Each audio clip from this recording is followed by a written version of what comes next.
Got it.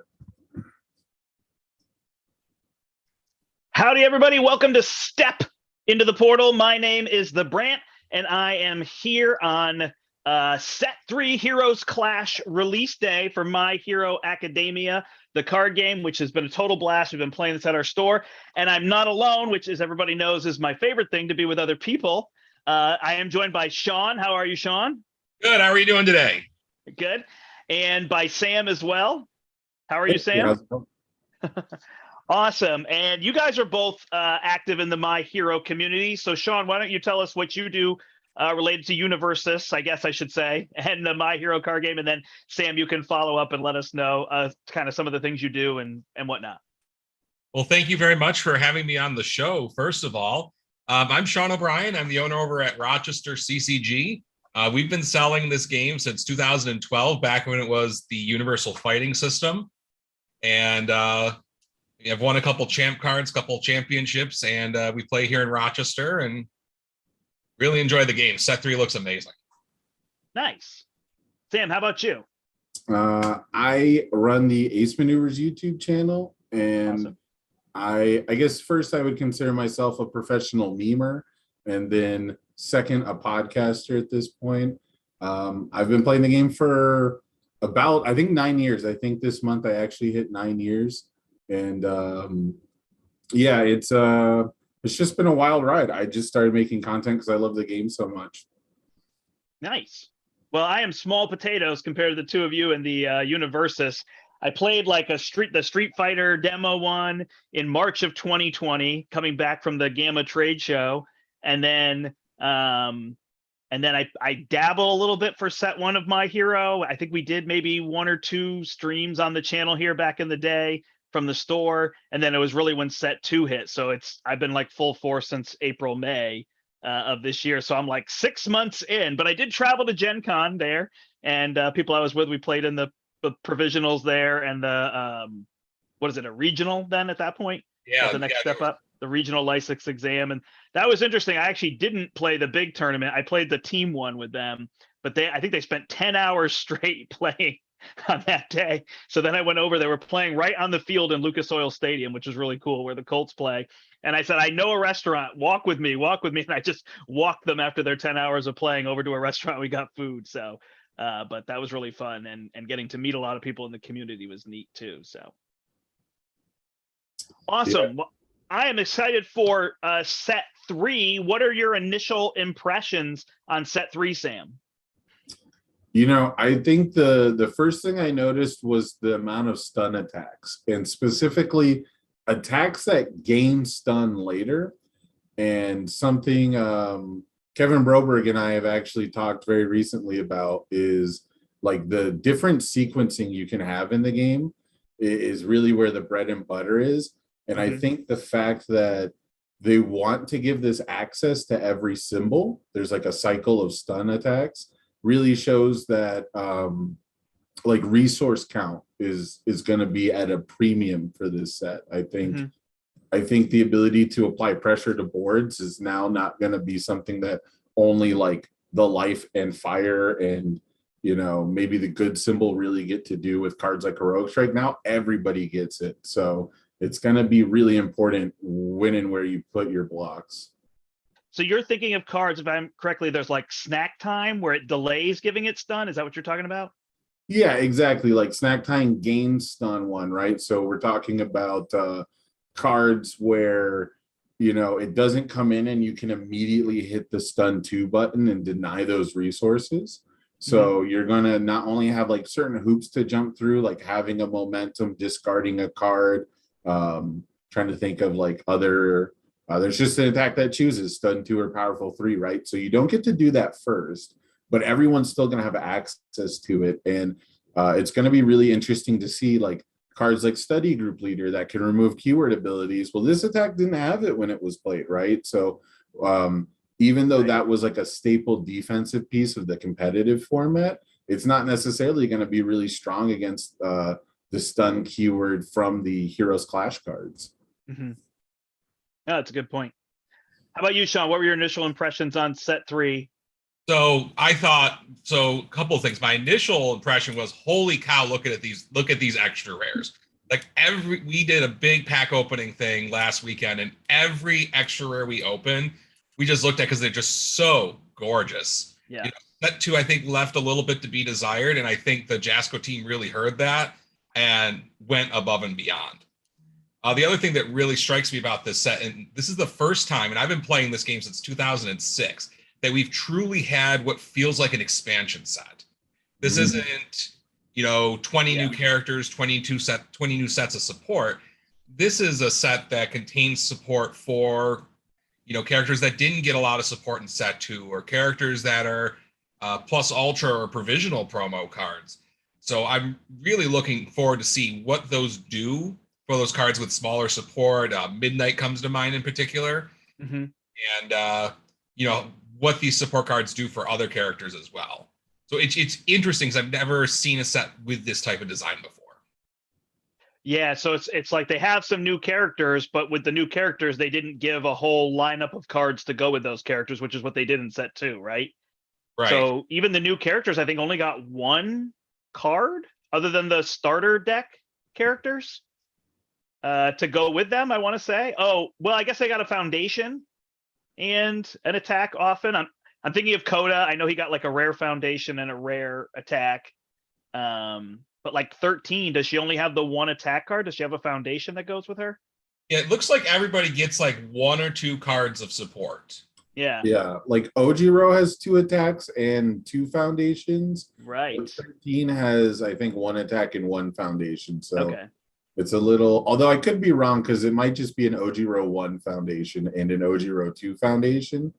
Because I did think that literally every character getting at least 1 card that's like for their gimmick, for their archetype, and shares all 3 symbols with them was absolutely beautiful. It's my favorite thing about the set.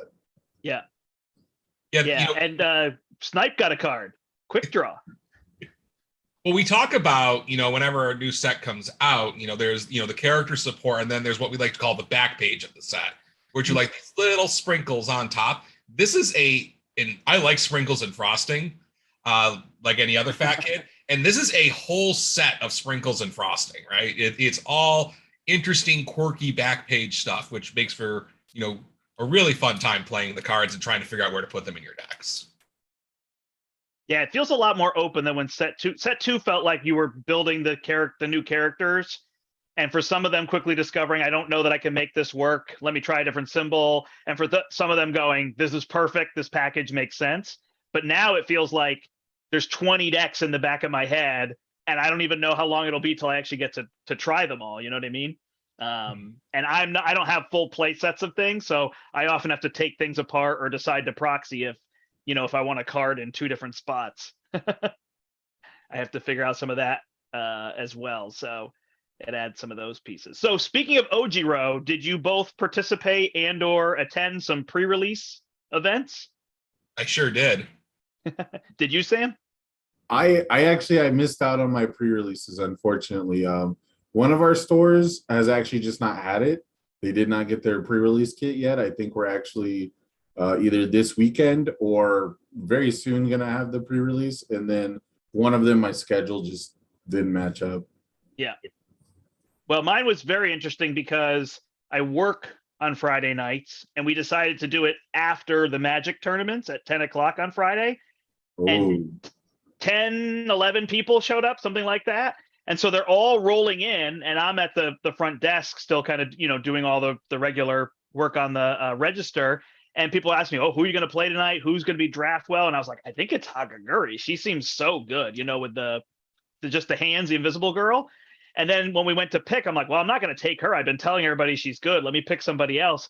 And I was like, oh, I haven't opened Ojiro yet. And I opened him in my packs. And man, did he roll that pre-release. And our store owner, Brian, he was like, no, he's going to be really good. And I was like, yeah, I don't know. He seems good. I mean, adding stats will be good, and it was just brutal. I felt bad for people sometimes. It was just like turn 2, boom, boom, boom, pick it up, play it, you're dead. So what experience did you see at yours, Sean? So, but the experience with the deck I built was a little similar to yours, except I went with Endeavor. Because Endeavor just put stats on everything. Mhm. I ended up winning the event, and I had the good fortune of opening Focus Punch, which we like to call Funny Punch because I like the art. And so I was able to, because we played sealed, we didn't draft. And from my 8 packs, I was able to have a lineup of almost all mid attacks. Got And it. usually mid's not a very good zone, but if you're running mono mid, it makes it hard for people to have the right blocks in their hand. We had a lot of Endeavor. I think we had 2 Endeavors, 2 Ojiros. Somebody played Shoji, which was better than I expected. Hmm. We had somebody play Sato and was towards the top of the pile of folks.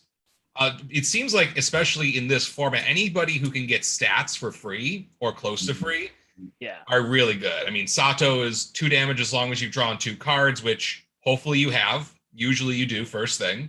Right. Shoji's good for stats. Ojiro is especially good for stats. Endeavor is good for stats. The other characters I feel like may struggle a little bit with their gimmicks just because there's not many weapons in this set, for example. Right. So I think if you haven't played in a release event or a limited event yet, stay towards those characters that give free stats. Endeavor, Ojiro, Shoji, and Sato. Yeah. It was so fun though, because people are just playing cards they haven't seen.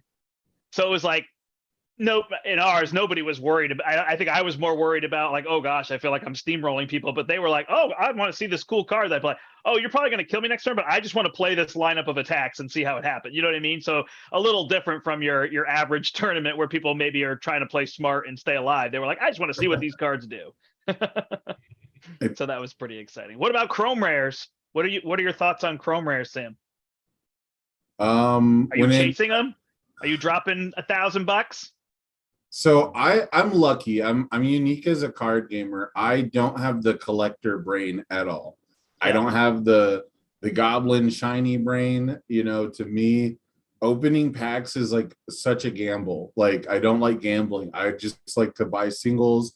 And so the Chrome Rares create like this very interesting dynamic where now every time I get a pack though, there's still that expectation, right? Or like there's still that chance. And so it's been pretty interesting. I was really lucky that Jasco sent me a box to open. And nice. So I had a ton of fun opening that. And like, it gives you this really cool chase, right? It gives you like this really cool thing to talk about. Literally every time you go to open a pack, whether it's a participation pack from your locals, it's a prize support pack from a regional, or it's, all the cases that you're opening from your pre-releases. People were drafting in their pre-release, right? And we're like, man, we could possibly open one here. So it's been a really cool story to just have like a really like specific chase card, I think, that if I'm not mistaken, I don't think the game has ever had before. Yeah, I don't know. Were there other chase rares in the past, Sean? So it's been really interesting since the My Hero format started. Back then the rarities peaked out at ultra rare. There wasn't any extra rares or secret rares or these chrome rares. There were like chase ultra rares, and because people didn't open a lot of boxes back then, there would be outliers that'd be worth like $50 or $60. Things like the Tagoro Brothers come to mind, Forbidden Moon set, cards like that. But nothing quite like this. And, with these new rarities, it adds a lot more excitement, even for me who I think we opened 12 cases last Sunday watching football, getting ready for the release.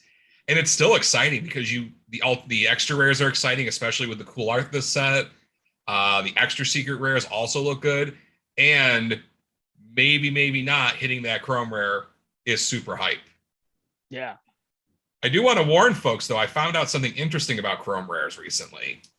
They aren't in the rare slot of your packs. Oh, yeah. They actually replace a common slot. So folks who are opening their packs too quickly may have missed a chrome rare because it's in your chaff box of, this is where all my commons go. So I'm being very careful while I'm doing my sorting to see if I missed one while I was opening last Sunday. I was going to say, I'm like you. So I'm opening mine and then I'm counting out. I basically, for my commons, I try to keep 8. So I have 2 play sets, and then I'll take all the other commons or whatever I have. So I'm actually sorting through them all because I'll take them and I'll just put a box, or whatever at the store when we have our Tuesday night, I'll just leave all the cards out for people who want to take any of that stuff. So I am actually going through it because I'm like putting them in soft sleeves and everything. But I was thinking like, oh, did I miss one even in that? Is there one sitting in that box at the store? Like somebody just walks in and is like, oh, I'll grab this nice looking common card right here. Could you imagine coming across a Chrome Rare inside a store's common bin? Yeah. Every store's got one, right? Oh my Yeah. You're goodness. just searching through there for some cards. It's like, oh, look at this $1,000 card. This card's faded. What did they do? Put it in the sun? Nice. Yeah, I think it's a neat piece. I feel like, because I'm actually like you, Sam, I am not a collector. Like, you know, when I'm playing a game like this, I would like to have the cards for the purpose of being able to use them to play the game. But collecting everything is not necessarily my thing. I mean, I'm even trying.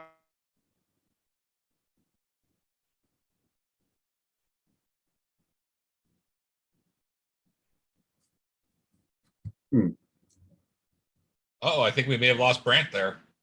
Yeah, I was giving it a second. I don't know if we are still live on YouTube, but hello YouTube. Yeah, so I mean, let's consider that we are, just in case. Yeah, we can keep it going for him. I think when it comes to on the topic of extra rarities, right? Specifically extra rares, that was something that was brand new to my hero, and I think it's been the biggest positive has been that it has been easy to it's been very easy to sell my new players, because if they're not interested in rare hunting yet, which they will be later, most like 90% of them are, you know, hunt down super shiny people. Like you now have your base rarities are much more obtainable. Yeah, I've noticed in the. I believe I'm back. Oh, awesome! We just kept talking about Chrome Yeah. and whatnot while you were gone. We kept it rolling here for you. I think I'm still live. It's every so often my internet just shuts down. Yeah, we're still live here, so I can't actually see the feed, but we'll keep going.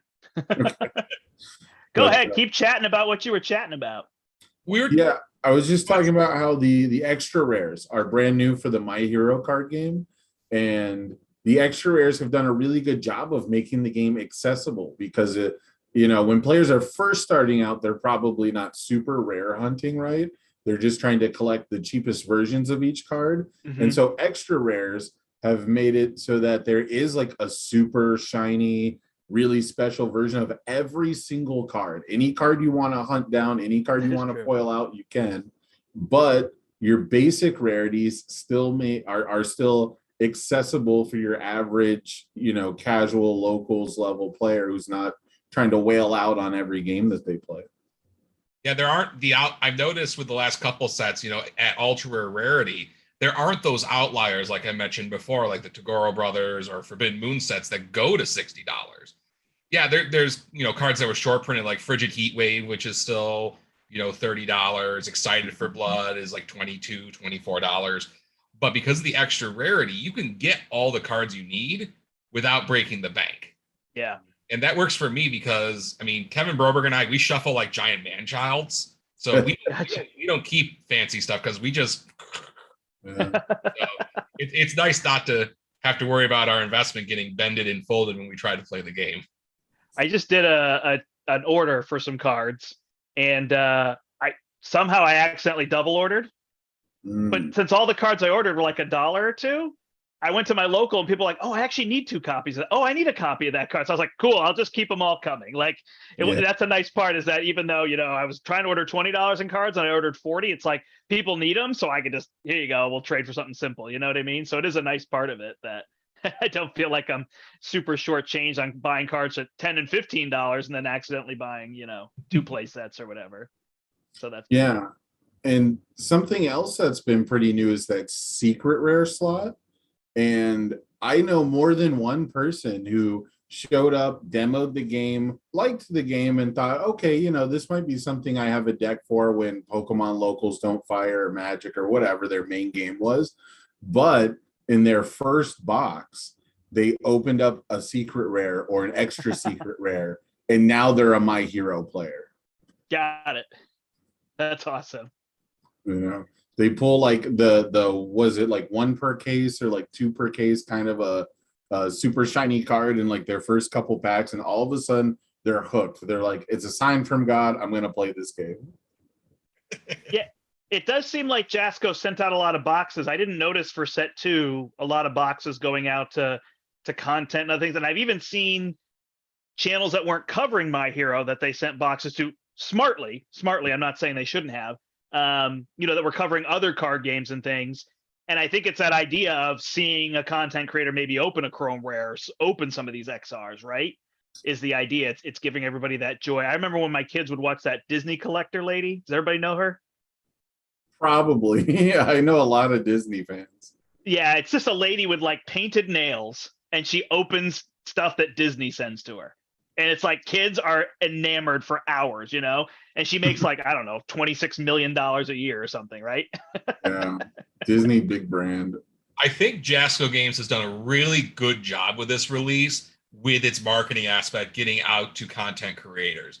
I know last week, the professor, he was last week or the week before, right, did a video on how to play the game. And I mean, I think Sam and I put out some really good content, but I don't have a ton of subscribers. Yeah. The professor has 750,000 subscribers, which is much bigger, I think, than the three of our reach combined. And that's really, really good for the game. I'm pushing for 1,000 maybe this week. Yeah, nice. Sean, I don't think you actually advertised your channel. What is your channel then? So we stream at twitch.tv/ this will be unsurprising, Rochester _CCG. I assume that's what it was, but I wanted to make sure that we got a chance for you to say it here. Appreciate that. But yeah, the mailing things out to the content creators, opening the boxes on stream, that's casting a huge net for My Hero Academia. And I think they're going to see that pay off in dividends here over the next couple of weeks and months. Yeah. I know dealing with like approvals from the, I don't want to say the wrong company name, but the people who own the My Hero license, I know that creates like this extra hurdle, right? Compared to other card games where when you want to send support out, you want to be involved with stuff like that, it can create like this extra snag to it, which I think that's why we didn't see it with set 2, because they were happy to do stuff with set 1. They wanted to do stuff set 2, and I think that we just missed our window a little bit. So seeing all the box openings and seeing the professor is like there's no better time to get in than right now. Like we're probably never gonna see like a single chance to see like a huge increase all at once, right? Like a one big bump to the community is probably our best opportunity right now with that exposure. So I'm really excited to see how the numbers shake up going into this newest set. Trying to find a good spot to put my box because the light gets it all shiny back there. Hold it. Just hold it. So yeah, no, I think they've done a good job. I keep meaning to say this too, for people who are watching, if you have a question, we'll more than welcome your question. So you can put that in the chat there. If you're watching afterward and you have a question, I can answer that for sure if you want to put that there or whatnot. Or if you just want to say hello in the chat, that works as well. We're happy to chat with all of you too, just kind of celebrating this pre-release day. I know Sean said he's gearing up for a lot of events and things and all that for the weekend. We've got our provisional is actually tomorrow, so we've got that happening.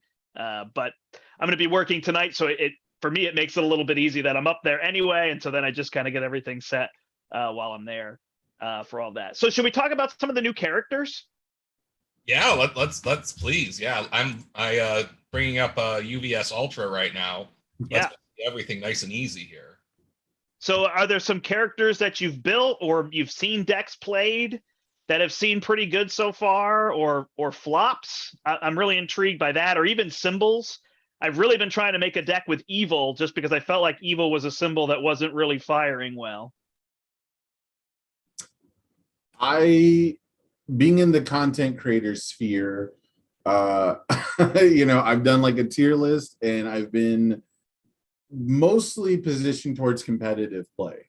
So the lens that I've, the first, like when you ask my first impression, what was my answer? It was like, we get to like interact with the board state, right? And it was about like the way decks will be shaped going forward. And so I think that the bread and butter of your game should be your casual scene. So I really don't think I've given enough characters like a fair shake. And a lot of the decks I've been playing have been relatively high powered. So they're very focused on, a few interactions. But I can definitely say that I know more than one person who's planning to take Endeavor, the starter deck Endeavor, to Nationals, strictly because he's now like a really strong evil character who gets to play these really good evil cards, and there's no like keyword gate that he has to adhere to, right? He doesn't have a specific attack lineup that he's really married to, the same way that like a Mineta or a Stain would be. And so it's just like this really open-ended, like the freedom to build the deck around just a really strong character on the evil symbol has been really appealing to people. They've just been waiting for the character to do it. Yeah, no, definitely.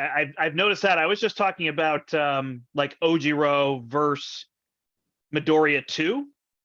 And Midoriya 2 obviously builds into the punch package because his ability is discard to gain, stats for a punch.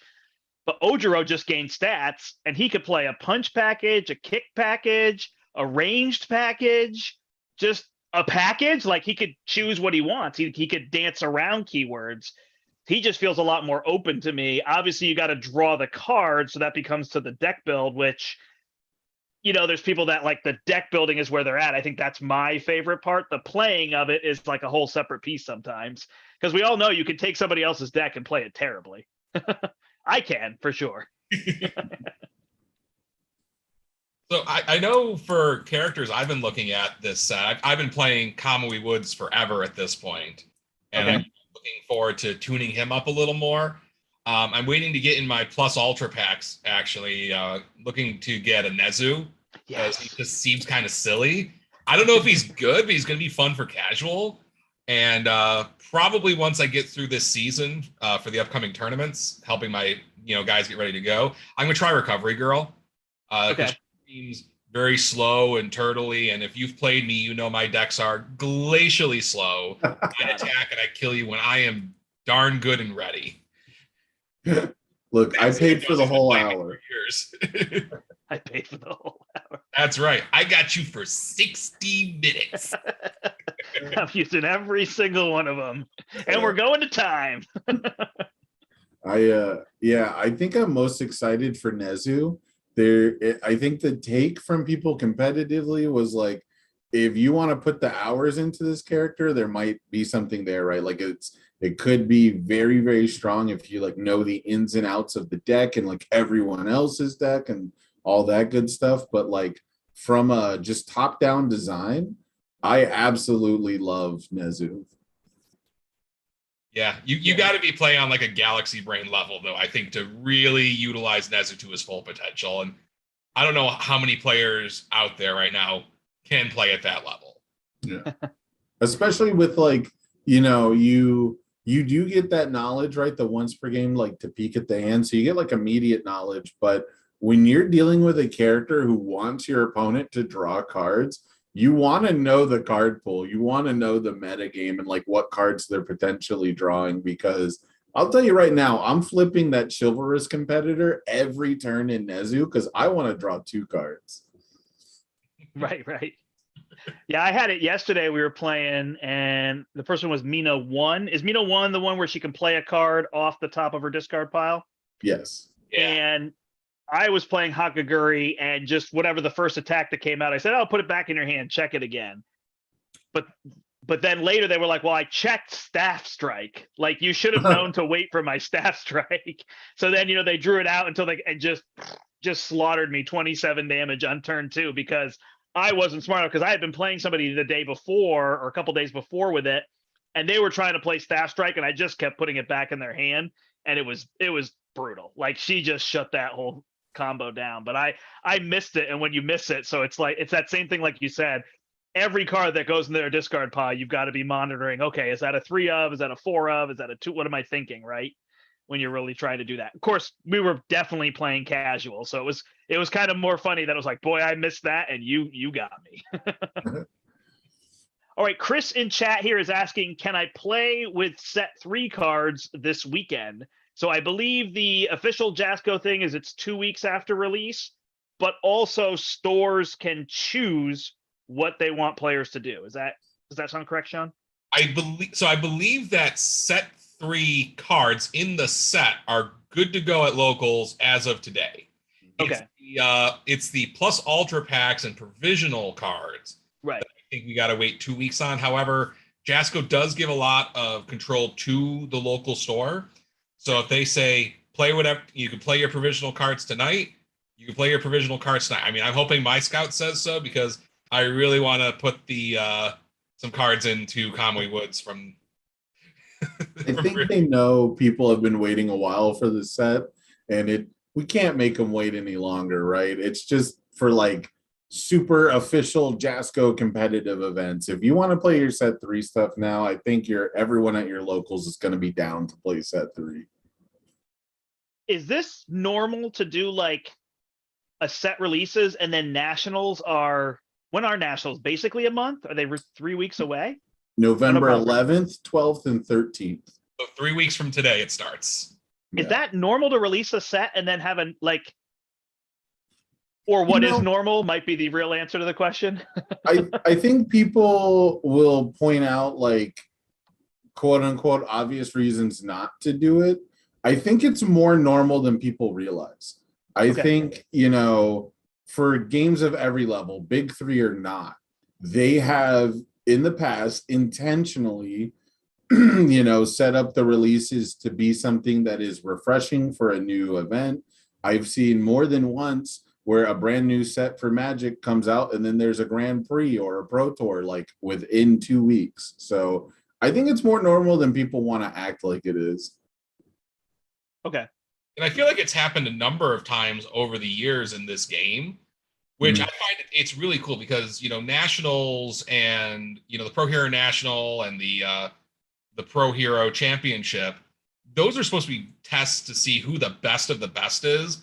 And being able to build decks quickly, I think, is part of that critical test. So players who really pay attention to the cards during preview season, who play a whole lot, they're going to get rewarded here in 3 weeks when they have that edge. Yeah, that makes sense. It seems to be very fun in terms of like, I haven't been to something like a national tournament for this, but I imagine the hotel on Thursday night and Friday is just people jamming games everywhere with new cards, right? Whether it's what they actually want to play or whether it's what they expect to face. That's got to be a lot of fun. You're flying in, you're getting to whatever hotels they suggest, and just everywhere people are playing with all new set 3 stuff, right? To get it played. When we used to have nationals in Atlanta, there was a bar in the hotel downstairs, just a few feet from the tournament room, and people would stay up all night jamming games, just in whatever table they could find at the restaurant and bar that wasn't occupied. I'm sure the hotel hated us for that, but we were just so happy to see each other and so happy to play some cards. So I expect a lot of that to happen here in Dallas in a couple weeks. Yeah. Hey, as long as you buy a drink and you tip your bartender, right? That's right. For sure. Absolutely. Yeah. Definitely wherever you travel with all this stuff, like being nice to all the people in the area is super clutch. Like we want to be invited back, right? Yeah. We want to be known as a community that people are excited to have come in. I see that at Gen Con every year. Like Indianapolis is excited to have Gen Con there. It's a convention that it looks like people look forward to. Obviously, people get overworked and nobody enjoys being overworked. But aside from that, if they feel like, hey, I'm overworked, but people are tipping me very well, I'm in for it, right? I'm here for a week. It's funny because I was actually talking to somebody at Gen Con this year, about it was a waitress, and we were talking about the convention and whatnot. She goes, "Man, I love it when you guys come here because you guys," I think she was referring to the nerds. Yeah, we all are, actually tip us. Yeah, gotcha. They actually, they clean up after themselves. They tip us well. They're happy to be here. And I think that's a part of the reason why, every restaurant in downtown Indy goes all out for us every time. And I think we want to make sure we treat the places in Dallas the same way, because we'd like to come back next year and we're probably going to be a lot bigger. Right. Absolutely. On more than one occasion in my life, I've been a regular at IHOPs and Denny's. I'm a very nocturnal person in general. I work graveyard a lot, right? And I will tell you right now, one of the best things you can do actually is have a good relationship with people who are like local restaurants, local food servers, because they will take care of you. If you're a loyal customer, if you tip well, if you just tip consistently, really, you don't have to be like a great tipper, and you just treat them like human beings, like it makes the experience so much better. And most of my card gaming has been in IHOPs at 1 a.m., not at local game stores. There you go. Well, as a local New Englander, I can say everybody wants a place where everybody knows their name, right? The most un-Boston of shows. Yeah. It's like nobody has a Boston accent except the extras in Cheers. I love that. Everybody who walks through that door that you've never seen before, they have a thick Boston accent, but all the main actors like don't have it at all. Now that you point that out, I'll never be able to watch Cheers. I know, I probably did. I always thought Sam was a weird choice for like the main character because he seemed like the least, New Englander of all. But yeah, now that you mention it, I never noticed that. Yeah, I mean, his background is at least like he was a pitcher for the Red Sox. Yeah. And then, he got injured, so he had to retire, and he stayed in the area and opened a bar. So like, at least you feel like he could have transplanted to that area, and it makes a little more sense. But it's just so funny. Like, I mean, I could tell you, being an hour and a half from Boston, like there is a definite feel to, and it's actually interesting being between Boston and New York City because they're so different, but I live right in the middle. So Connecticut gets kind of both groups of people and whatnot. Hello to Lenoco. I see that they're in the chat as well as Satonis and Mullet Man. So thanks for joining us. If anybody has questions, feel free to ask. We're just kind of chatting for the My Hero Academia card game, Heroes Clash Set 3. It feels like so much to say. Release, which is today. I'm very excited to get the cards in hands of people. It's funny though, I say I'm not like a chaser and a collector and everything, but when I'm working at the store and I decide, I want a drink or a snack or something and I'm paying for it, I really don't like paying that, like putting my card in. So I'll grab a pack or two of cards just while I'm working. It probably works out great. Like whatever they're paying me, it's just balancing out. Just right? Recycling your pay back into the store. Yeah. But I feel bad like charging on the card for under $5 or whatever. So I'm like, I'll get a pack of cards. Put it on here too. That's how they get you. For sure. All right. So yeah, we chatted about characters. I guess for me, I've alluded to it, but Hakaguri was the one that I was really, actually, I'll tell you, I was really hyped for Shigaraki 2. And I built a deck and it just cannot win. I can't get there. I'm struggling a lot. So I don't have a lot of defense, but man, the momentum that you can build up with that character, his is really interesting. So it's like whenever his attack deals non-throw attack deals damage, you can commit a foundation to gain a momentum. So you have it like on that turn, which I think is really interesting. And then I was playing all the foundations that are like when you gain a momentum, I think it's Wealthy Aspirations, flip it over to gain another one, and trying to string something together, but I couldn't stay alive. I needed to figure out a way to build in defense. Turn 3, maybe I could. But I was just dying with that low health, which is funny because usually 7-handers have a lot of survivability. So it's definitely in the way I built the deck, but I was very excited for him. Have either of you tried him or seen anybody play Shigaraki 2 yet? I have. Oh, go ahead, Sean. Sorry. You first. Okay. I spent a ton of time on Shigaraki specifically because of a couple interactions with the secret rare Heroic Clash. The one that clears both players' card pools. Oh. And it's actually very funny. Kevin Broberg, who's also a Rochester guy, and I just did a podcast last night where we talked a little bit about a rules change that changes how Heroic Clash works. And so my deck was actually using compressed weights, the plus Ultra Pack asset, to make it so the secret rare from set 1, this is a very blinged out deck, by the way. It's a very expensive deck. Okay. You would make it so it can't leave the card pool. So that way, Heroic Clash, when it leaves the card pool, it's a Fury attack. You get that momentum back. And so basically, my entire game plan was to make a very fast Nitro Ignition that deals damage. I get a momentum, and now I complete Heroic Clash, draw 2 cards, and refund that momentum, and hopefully keep chaining into more Heroic Clashes by just drawing a million cards with the death symbol. And I ran into basically the same issue you had, where I had no defense, and sometimes I check a 1 and die.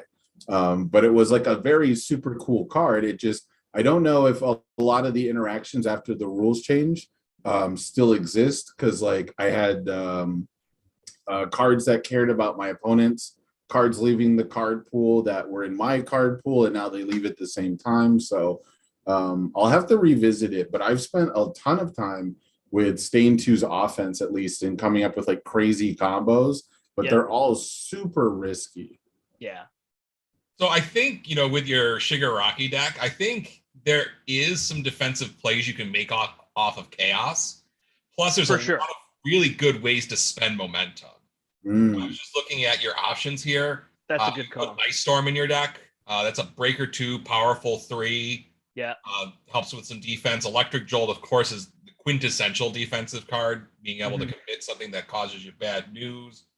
But I think with Shigaraki, I think he's cool because, that free momentum is great. You just got to find a good, effective way to spend it. Right. So I think I was focusing on it offensively, but I could put some defensive package in there. That would back it up. I think Release is also Chaos, isn't it? Yes. So that just feels like you were saying, quintessential. Like that is a great card. For getting those checks. Also a really good way to spend momentum, especially if you can fill Which one? A home run comment. Oh, yeah. So if you could fill your deck up with charges or high moves, which Chaos has access to lots of them, that kills people dead. I was just doing the Death Arms card. Yeah, Death Arms Wallop. It's just I was getting 4 or 5 momentum, giving it plus 10 damage, and then every momentum gives it a speed, and it's a low to begin with, so the odds they have a block, were small, and then pumping it up. Of course, that's 14, but that's a pretty good kill card. I mean, I don't want to take 14 damage. That's for sure. The funniest thing to me with Shigaraki too is so he combines very well with Nitro Ignition, right? The SR. It's very obvious where it's like, oh, I get a momentum, I can clear my pool and then respond for momentum. And so I was laser focused on that, and like the Fury package. Someone pointed out to me after 2 weeks of working on that same deck I was talking about that Shigaraki doesn't say the word Fury anywhere on him. You can run any attacks in him. Right. And so I immediately went, oh, I can just play Chaos. Chaos has good defense. Chaos has great hand traps. It gets good interaction with cards like Evil versus Good. It's like it's the third symbol on that card. And you can play cards like Electric Jolt. So you have like this reliable, I'm going to hit you and get momentum on this turn, or you're going to have to use like a really good defensive piece, and it's going to be up to you to decide, do you want me to have, this fast ramped momentum right now? And also one of the best cards in the game is Electric Jolt sitting in your momentum. And it changed like the entire look of the deck immediately once I realized, oh, I can play float combo for guaranteed momentum. Yeah, you better save a Faith Shield for that. Yeah. Yeah, that's what I was doing. Electric Jolt and float combo were the two that I was working around. Mullet Man says, have I tried Zero Gravity Barrier as Shigaraki 2? I think I only have one copy of that card. It's a 2 check, if I remember. I don't remember what the card does off the top of my head. Zero Gravity Barrier. It says 3 low for 6, and it has an enhance to swap the speed and damage. So at any time during the enhance step, you can switch it up. And then its main ability, the reason why it's a 2 check, is if it is face up in your momentum, you can remove it from the game and another momentum to add your rival's current attack to their momentum, and they can choose to draw a card. So if they put like 1,000,000 speed and damage and you can't block it, you just say, well, I'll spend 2 momentum. We're going to abort this attack. We're going to just drop everything and you can replace it by drawing a card. Well, that's an amazing place to put your momentum defensively. I mean, there's nothing better than I'm going to cancel your entire card. Let's start over, shall we? And I can't stress enough, like, don't be afraid of 2 checks. You know, I've played a lot of decks over the years that run 1s and 2s. You know, on your first couple turns, you play smart, play around them. And then after that, I just play like they're not even there. Yeah. 2's only one worse than 3, right? My takeaway has always been that if I check a 3, my turn is probably over, like attack wise at least. Checking a 3 means my turn is over the same amount of times when I check a 2 so often, like especially after turn 2. And so I only think of bad checks as a liability on defense, because sometimes you'll have a very easily blocked attack and all of a sudden the 2 extra cards you have to commit matters. But outside of turn 1, you should be able to play around most bad checks, I think. I'll never forget, we were playing I was playing Giro, not Ojiro, but Giro, and I looked at the top 2 cards of my opponent's deck and they were drop kick slicers and they were 1 checks, and I just started laughing. Like, what are the odds? And I ended up showing it to him, but then he was like, I can't play now that you showed them to me. So I ended up letting him shuffle, but it just made me laugh so hard. I was like, oh my gosh, you have 2 1 checks coming your way. Should have made him check Born in Fire. I know. That was pretty good. All right. The other question we have is, will Erase still work not still work, but will it work well in Eraserhead 2? I don't know the answer to that question. I don't think it's a 4 of. I think that's my real place I'm landing on.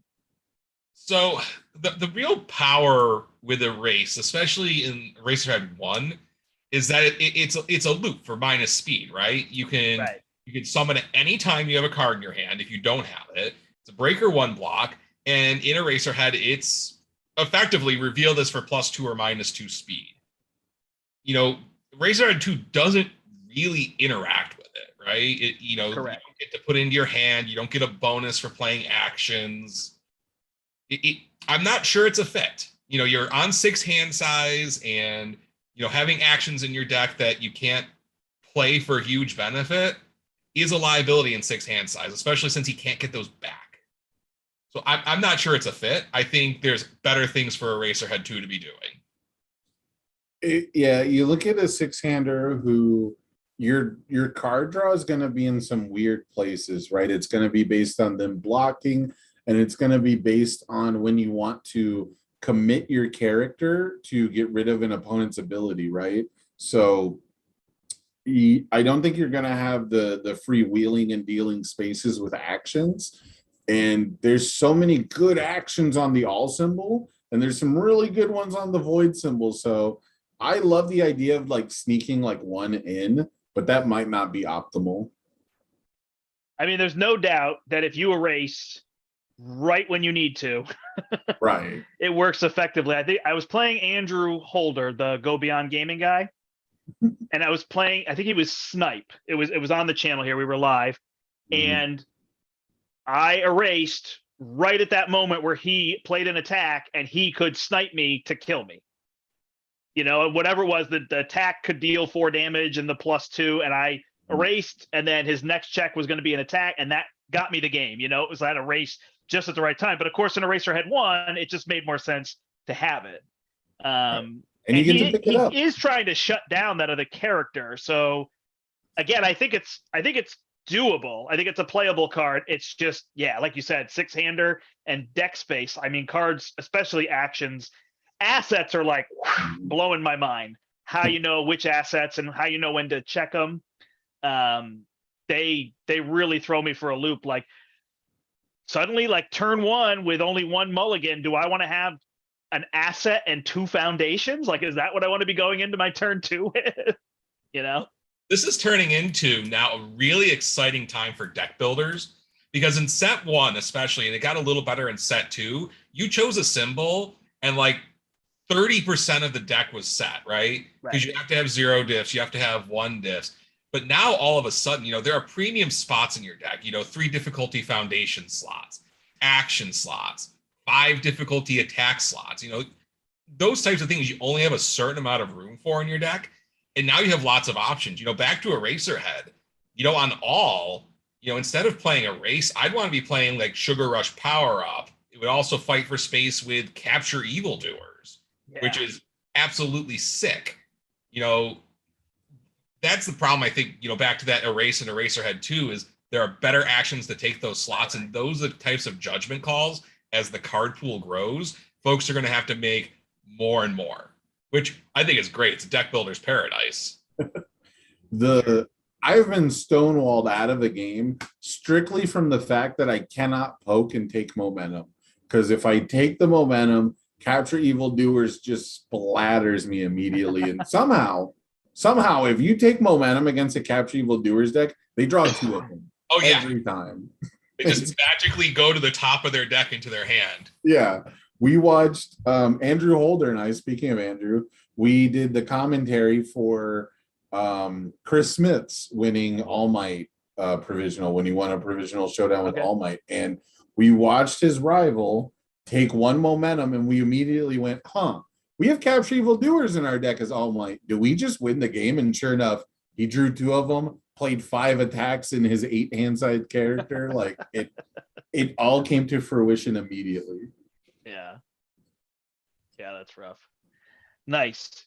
So what about like cards that are in this, and we probably talked about this, and this may be a little bit circling back, but new cards that bring old characters to life. Mm-hmm. Are there some cards? I mean, I feel like it's probably some of that, like we talked about Midnight's card, right? I mean, what is it? Blood Moon Rending? Is that the one? Midnight's card is Somnambulism. Yes. Blood Moon Rending is Stain. the Stain card, yeah. Which were characters that were definitely being played on the competitive level. They were definitely slim, right? They would be probably considered rogue characters, I feel like is probably the term there, right? Where there's 1 or 2 people showing up and trying to sneak into a top 16 with them. Did Stain show up? I think the biggest thing is if you look at it on paper, Stain and Midnight both are very good into some of the characters in the decks that were popular, but they were not able to deal with the wide field. Like we talked in Pasadena, the regional, about how I think it was Ryan Field was playing Momo, had trouble with a Midnight deck early on in the tournament, and then that Midnight deck ends up in 26, right? Like it gave one of our best Momo players, one of our best players, really. He's one with multiple characters, right? And it gave him trouble playing what we considered the best deck, but it could not beat Kirishima's. It could not beat, just other characters in the format.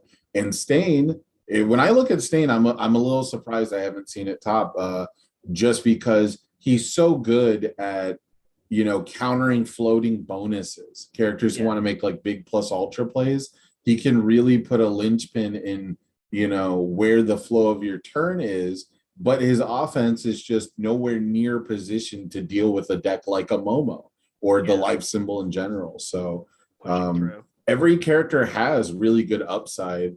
It's just finding out what other people are playing is like half the battle.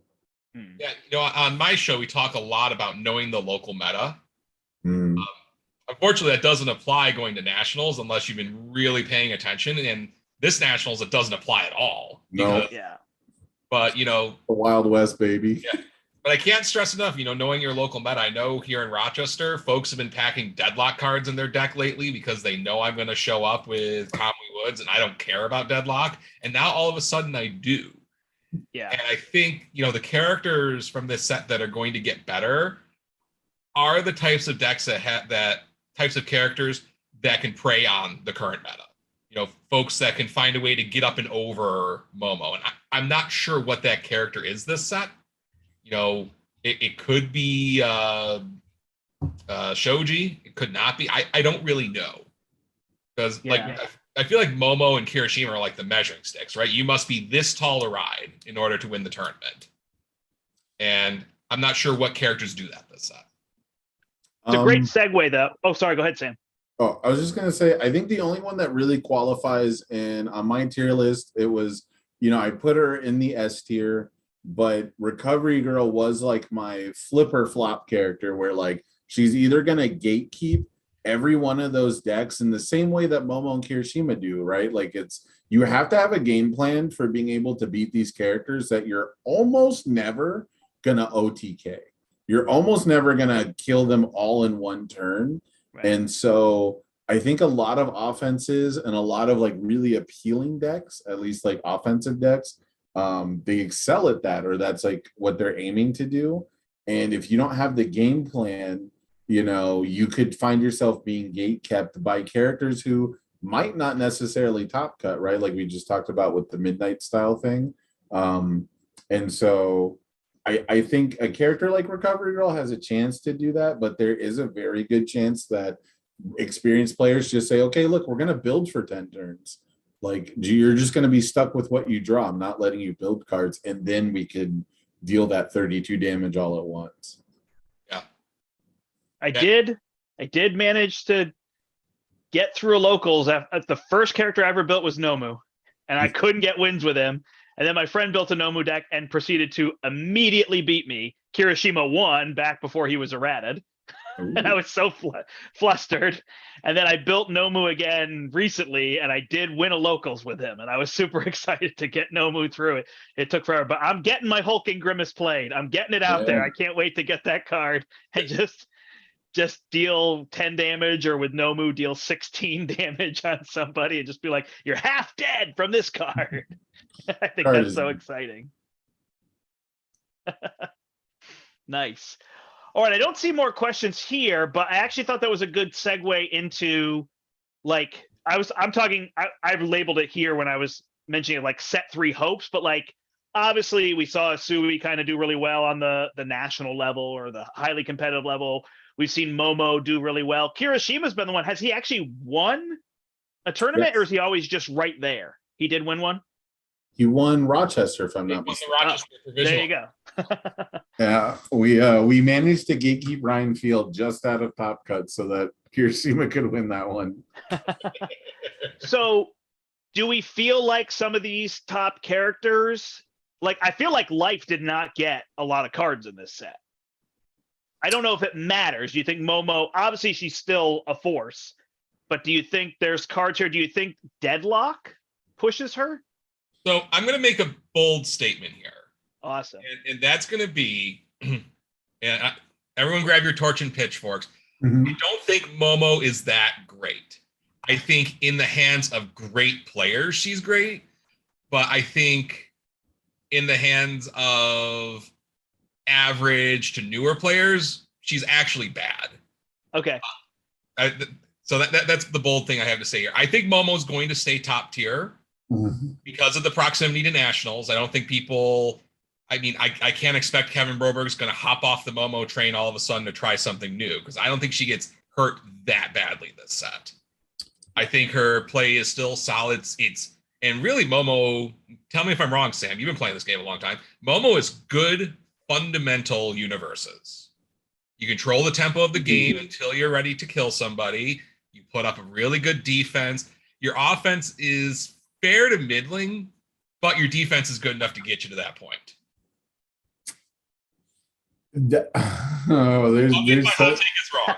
There's so much to construct, because my hot take is that I have seen Momo both be something that is very difficult to navigate, but I've also clearly seen Momo compensate for player skill. I have seen just release on face with absolutely nothing else, like no rebuilding, nothing to tutor, just -2 speed on everything was enough to stay in the game and just have the right block zones. So I've seen it both ways, but it's true. It's not going to carry you to a finals. I've never seen someone, get carried by Momo in like a top 4 situation. The thing that's interesting about the life cards is that the life cards are, again, very good in this set, but I don't know if they fit into a Momo deck. Like there's some really strong life assets, but when you talk about that flow of the game and we talk about like synergistic effects, I don't think you can just jam UA high into your Momo deck just because it picks up study group leader, right? But it looks really good. It looks like it's a more consistent play. giving Momo access to more of a stun lineup because she wasn't married to weapon attacks, right? Like, stuff like that could matter. And there are the new Mei Hatsumi cards that care about assets as well, right? There's just another way to go pick up an asset once your stage is massive and you can afford to. I think it's removed 2 foundations for a cost, but so when it comes to fundamental UFS, Momo flips that narrative on its head because she has the potential to build a foundation at every enhanced step. She has the ability to ramp stuff every single foundation, like every single enhanced step. And so she has really, really bad, boring plays, and she has really insane plays. And, her middle ground is good plain UFS. I minus the speed, I block, I have to match my zones and stuff like that.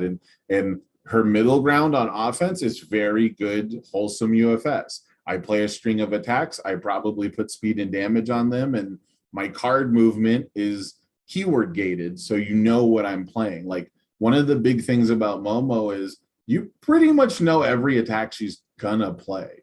There's only so many that you can afford to deviate, from the weapon lineup, and then the ones that you do are pretty obvious, like Back Alley Haymaker. Absolutely, has to be pound for pound the card that did the most work out of set 2. Oh yeah. Yeah, I'm excited for Blood is probably the only one that matches it, and it's more limited, I feel like. I mean, drawing a card or 2 cards, if you can trigger it on 2 turns, and healing 4 is nothing to be it's great, but I feel like Back Alley Haymaker just feels like, I feel like anytime I have character I can play that in Earth or Life or whatever, I'm like, all right, I'm starting with this card, and then like it that's like a perfect example where how do I put it? It's like Excited for Blood is like a contentious card in Momo, right? Like, we had players who made top 1, top 2 say, oh, I didn't really like this, I cited it out all the time. But like a couple of events later, now we went up from 1 copy of Excited for Blood and Momo to 2 copies because it was doing work for us, right? We added throws to the deck. We decided one of the deviations we can make from weapons is throws now, because Gravity Lift works so well with Electromagnetic Stomp and, just stuff like that. So it's tough. I think it's tough to evaluate Momo just because she is so open-ended, or she has so much potential, but it is closed off to that weapon keyword. So like, I don't think she's like a super problem. And I'm looking at the life cards now, and like, they're all pretty good. I just don't know if they fit in the Momo deck. Well, my favorite combo now has been, and it's old cards, but with Ojiro. So I'm building on Earth, and I go Hardened Chop, which is just an amazing card to start any string with, into Texas Smash, into Back Alley Haymaker, pick up the Hardened Chop and drop it at the end of the string. And then if off of any of that card draw, you drew another attack, you just drop that one after the Hardened Chop. And that's the dream string that I've been loving so much there. But obviously you got to draw it. Well, the thing is, and that character does, I think, what's one of the best things to do in My Hero right now is cheat progressive difficulty somehow, right? Yeah. And because I joke around with my locals here, like, progressive difficulties for chumps, right? That's so easy. And if you look at some of the best decks, I mean, Momo in a way gets around progressive difficulty.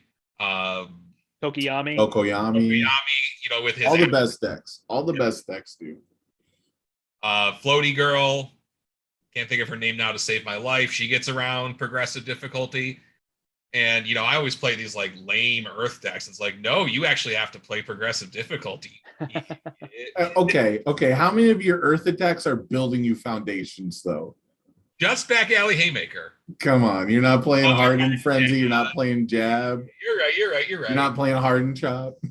Yeah, but I still have to play progressive difficulty unless, I guess I could pull no punches my stuff away. Yeah, it's pretty nuts though, like that Kirishima 2, when you have to check the cards and then you just like get rid of them all and rebuild them as foundations. That does feel super good when you're like, oh yeah, I 3-checked 3 times in a row, but I have 7 standing foundations. That's just another way, getting around progressive difficulty is, getting ready your foundations, turning your committed foundations into new ready foundations. Yeah. Plus the stuff that actually manipulates the card pool. I think if you're not doing something that falls in that sphere of cheating progressive difficulty, you're having a hard time winning matches right now. Yeah. For sure. I coined it as the Crow and Frog meta simply because Crow and Frog doesn't count towards progressive difficulty and it's readying foundations. So it's doing everything that all the good decks have had in spades. Typically you have to have both of those things to be a tournament winning deck in this game. Even the All Might deck that won the provisional was doing it based off of Capture Evildoers clearing its card pool. So it's like, right. This is a deck that's working so hard to do these things. Yeah. Nice. So yeah, we'll have to see. So your prediction is, Sean, you're saying you think Momo. Sorry, it was a little different. What are we thinking for Nationals? Do you want to make any Nationals predictions? Kevin Broberg is going to win with Momo. Okay. You heard it first here. Momo again. With Kevin Broberg. Kevin Broberg with Momo. Nice. Sam, we lost Sam on that one. Well, my prediction is Kevin Broberg wins Nationals with Ojiro too. I think he's going to find Ojiro. There's a common thread there. There's a common thread that we're seeing. You look at those pro player points, and Kevin Broberg is #1 in the world right now by a country mile. So him winning Nationals is a pretty safe bet. Got it. Nice. My experience with Kevin Broberg, and it's obviously way less than Sean has, but my experience is showing up to an event, trying to figure out how Broberg's deck works, watching him play it, then going, wow, this deck is super cool after I learn how to play it. And then, him also trying to learn how to play his deck at the same event and like in Top Cuts going, if this works, I win, right? Or like it comes down to like one play. But the thing that has saved us has been that it's always just been up to like how much Kevin likes his deck, right? It's always been down to like, the one thing you can really take away from like having a small community is you get a lot of freedom a lot of the times to really explore what you really like to play. And I think we're at a point where Kevin is finding the stuff he really likes to play is also really strong. And on top of that, we have some real carrots out there. We have some really nice prizes to chase. So, to me, it's like Kevin's got all the skill. Now the cards are like lining up the way he wants them to. And he has like prizing motivation. It's a recipe for disaster for everyone else. Well, I got a couple Kevin Broberg stories I got to tell since we're talking about Kevin Broberg right now. We'll talk a little smack about him. All right. So he has never walked into the tournament with his deck finished. Ever. Yeah. So anytime we travel, and this will happen at Nationals as well, I will have to bring every card I own personally because he will be building his Sunset deck Friday morning. He will be finishing up, tweaking his MHA deck Saturday morning. And he's going to play either a combination of whatever he thinks is fun or whatever he thinks is best. I know right before the Pasadena Regional, he wanted to play some nonsense Mina deck. And he had his Momo in his bag. I'm like, Kevin, they're keeping score. You might as well win. And he's like, oh, okay. And then he tweaks his Momo deck and win. Like, if Kevin ever really takes this game seriously, like that's what I'm saying. We're getting to the serious part. We're getting to the part where Nationals are getting really mostly serious. where you go. I mean, we're bribing him with money now. We used to bribe him with champ cards, and it's scary out there. I did figure out how to beat Kevin Broberg, though. How we can systematically nerf Kevin Broberg, and it is we go back to like that one. I don't know how many events have had this, but there was one event where they had deck submissions were 8 p.m. the night before. And all we have to do is implement that. 8 p.m. Eastern, the night before you have to submit your deck list. Kevin Broberg will be in shambles. You heard it here first. Well, I mean, he hasn't had a chance to build his deck yet. It's not the morning of the event. He hasn't made all of his changes. Yeah. Well, since you both made steady, calculated things for nationals, I will make a wild guess, and I'm going to say that 13 will show up in the top 16, top 13. How's that? Somebody's going to have 13 play in the. I don't actually know if it's true, but I'll make a wild guess here just to have a fun one for us to play off. Somebody could come up with something with that character who is so incredibly defensive, but I don't know how that character wins the game. You know, that's the problem I've had looking at her is like she's defensive, she's got cool things going on, but you know, when you build a deck, anytime you build a deck, you got to have a plan to actually win, right? Yeah. You know, and Sam knows I've played slow, glacially moving decks my entire career in this game. But you also have to have a plan to win that's not running out the clock, because that doesn't work. Yeah. And I think that's the trap 13 falls into. Right. We haven't really had a grindy deck, right? We haven't had a really successful grindy deck yet. I think the closest would be Mineta 2. People were playing grindy Kirishimas like really early on, pre-errata, but like the 2 Kirishimas that ended up in that final provisional, again, going back to Kevin Broberg, he's all over this podcast. You know, those were like the most aggressive versions of that deck. So I think people are looking for like a really temperate 13 strategy that, you know, fits like she gets a lot out of the normal flow of the game, being able to deny specific resources. And because of that, I think you can find a win condition that is, it's a bad pun, but it's going to be airtight, because as the game goes on, you're going to selectively destroy all their things that interrupt whatever crazy combo you find or whatever card you want to kill with. Like if you have to wait until you draw 2 speed resets because you know I'm playing Recipro Burst, and you know I'm going to cancel one, and I'm just going to make you destroy one. So now you actually have to draw 3 speed resets. Right. I think she's got the sauce. Like, she's got obvious avenues of play. It's just, you know, how do I get that momentum for that Recipro Burst and stay alive, right? Yeah. I think anybody trying to build 13 has to start defense first and then figure out a kill condition. And she doesn't have a way to put stats on anything, so that's really tricky in this format. Yeah, she to me, she's like the quintessential you let me get this powerful deck, because you can slap like any massive EX move into that deck and just say, look, you don't get to reset the speed. All I have to do is play around plus ultra. That's really, I think, going to be probably the biggest factor for her. Is I don't know if she has a straight up answer for plus ultra decks. We shall see. I think we're going to wrap it up here then. Thank you so much for joining me. Maybe as a final thing, we can say a set 4 hope, what you're hoping for in set 4. Does anybody have something they're looking forward to? Maybe a hero. I'll go mine. And now I forgot the name of it. Who's the hero? Do you guys watch the show? Yeah, I'm pretty familiar with it. Who's the hero they introduce? You know, the smiley guy. I can't believe I can't remember his name. Are you talking about the guy who can walk through walls or whatever? Yeah, that guy. Oh, Lemillion. Yeah, that's it. Lemillion. I hope that he shows up. That's going to be my set 4 hope. My set 4 hope is a Fat Gum deck. I want to be able to play Fat Gum, and I want him to have like kind of like the All Might thing, where he's got like 2 modes, where he's kind of chunky like me and can absorb some hits and whatnot.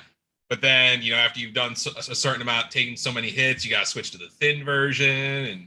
And there you go. That's a cool idea. Kind of like the old Jolly Gloomy Tira from that's a throwback to like 2009. Little double-sided hero would be cool, right? You flip him over. What about you, Sam? You got a hope for set 4? I do. I have a couple of hopes for set 4, but I think the primary one for me is I'm stuck between 2 things. I really want a character that cares about foundations in the card pool, but you know, not the way that like Momo or Jiro does, but like one that like wants to combo off foundations. And there's been some teasers for characters that support that coming out soon. Like we still have DLCs to come out for set 3, so I might get that before set 4. If not that, then I just really want to see the air symbol get defensive draw. I want to see every symbol have access to commit draw 1 card, because the biggest takeaway from set 2 to me was, you know, if you're not an earth deck with like a crazy good like defensive board, you're gonna have to draw cards, and it felt like we got really homogenized around passing the torch. And so I need to see every other symbol have access to just plain card draw. What are the symbols for the one from Eraserhead 2? I don't know the symbols. Water, all in void, but that one comes with the caveat that your character has to be committed, right? So like not a lot of characters love that. Yeah. Or can commit themselves even just to get it to work, right? Yeah, like, you know, we touched on it where Eraserhead 2, his card draw is going to be based around you playing an attack that he wants to take an ability off of. So like if you have just a really nice long string and he's like, okay, well, I have to respond here on an attack I don't actually care about because I need more blocks, you know, stuff like that. It just like passing the torch is so much easier to use. So that's awesome. Well, thank you so much. Thanks everybody for joining us on this set 3 release day. I hope you get out there and play games this weekend and or this coming week and whatnot. Thanks again to Sean and Sam for joining me once again. Sean, why don't you tell people where they can find you? So you can find me lots of places. Monday nights, we're chilling out on Twitch, twitch.tv/Rochester_CCG. Also on our Facebook page at Rochester CCG, we put lots of updates on what cards are back in stock and what's happening and exciting. So, and of course, shop at rochesterccg.com.